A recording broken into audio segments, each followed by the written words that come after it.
भर पाबेलू शारदा पूरा बेलू कके माई हंस के सवार। नजरी घुमा दन चरा ओढ़ा दन आइल बाटे बेटावा तोहार, आइल बाटे बलका तोहार। साल भर पाबेलू शारदा पूरा बेलू कके माई हंस के सवार। नजरी घुमा दन चरा ओढ़ा दन आइल बाटे बेटावा तोहार।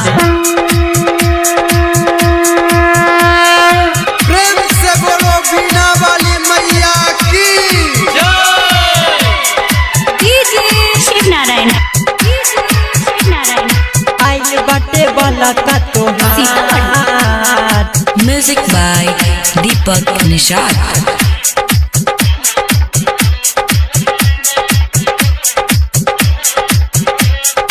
आइल बाटे बलका तोहार। म्यूजिक डायरेक्टर डीजे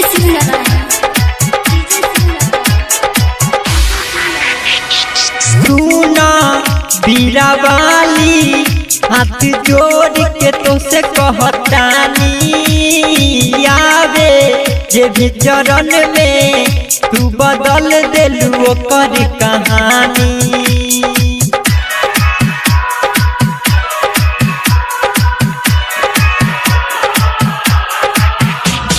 सुना जे बीरावाली हाथ जोड़ के तुमसे कहतानी आवे जे भी चरण में तू बदल देलू ओकर कहानी। चरण के धूल द हथावा में फूल द किस्मत बदल द हमार।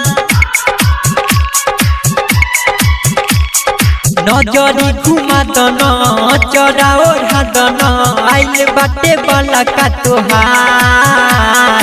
साल भर पाबेलू शारदा जगा बेलू आइल बाटे बेटावा तोहार, आइल बाटे बलका तोहार, आइल बाटे बेटावा तोहार।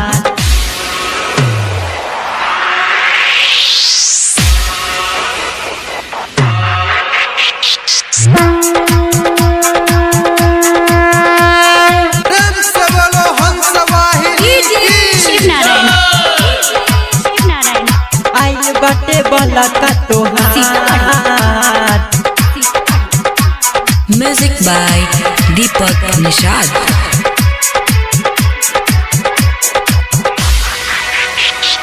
कहे हई ललुआ माई हमनी पदाया तनी दे तू सन जीवावा हई रहुलावा आर में सबके लायक तू बना दे तू।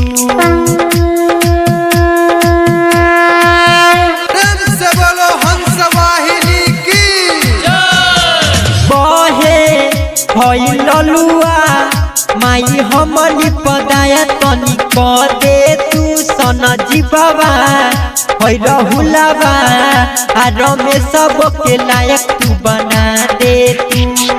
दीपक के प्यार द जिंदगी संवार द कलन रजी स्वीकार।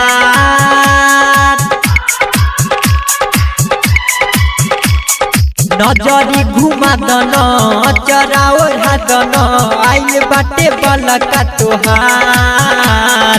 साल भर पाबेलू शारदा जगा बेलू आइल बाटे बेटावा तोहार, आइल बाटे बेटावा तोहार, आइल बाटे बेटावा तोहार।